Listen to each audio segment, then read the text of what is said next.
Je m'appelle Fatima Cheifou. Je suis à la SECNA depuis 29 ans.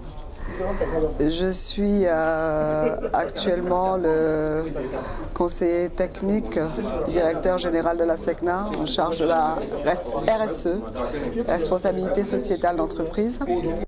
Au niveau social, nous avons un nouveau système de rémunération qui va rentrer en vigueur et qui va être à l'avantage de tous les travailleurs.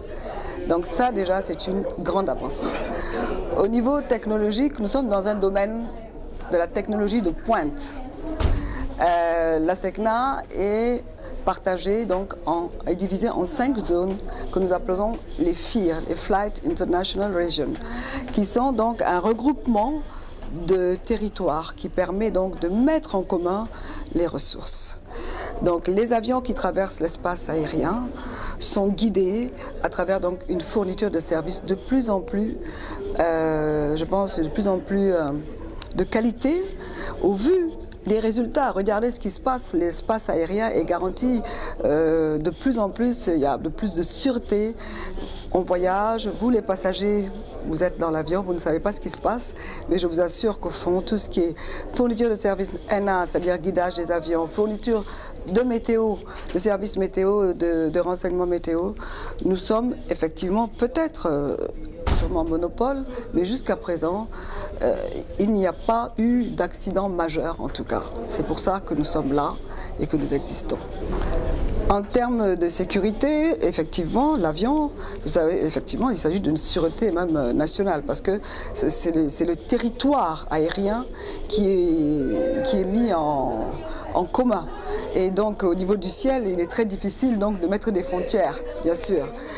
Donc, un avion, dès qu'il entre dans le territoire de la SECNA, il est pris en charge tout de suite. Il ne peut pas y avoir d'avion fantôme. Il est guidé, il est pris en charge par les satellites, par les radars, on le voit, on l'accompagne, on l'aide à atterrir ou bien on l'aide simplement à traverser le territoire. La technologie évolue, mais comme je vous dis, nous sommes déjà dans un secteur, une technologie de pointe. Donc nous étions déjà en avance.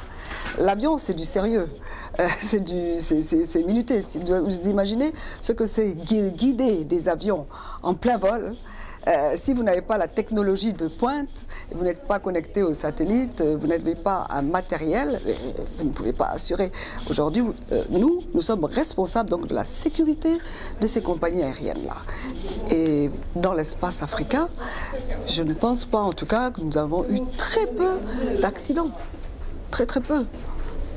En tout cas qui sont de notre responsabilité. Je n'en connais même pas.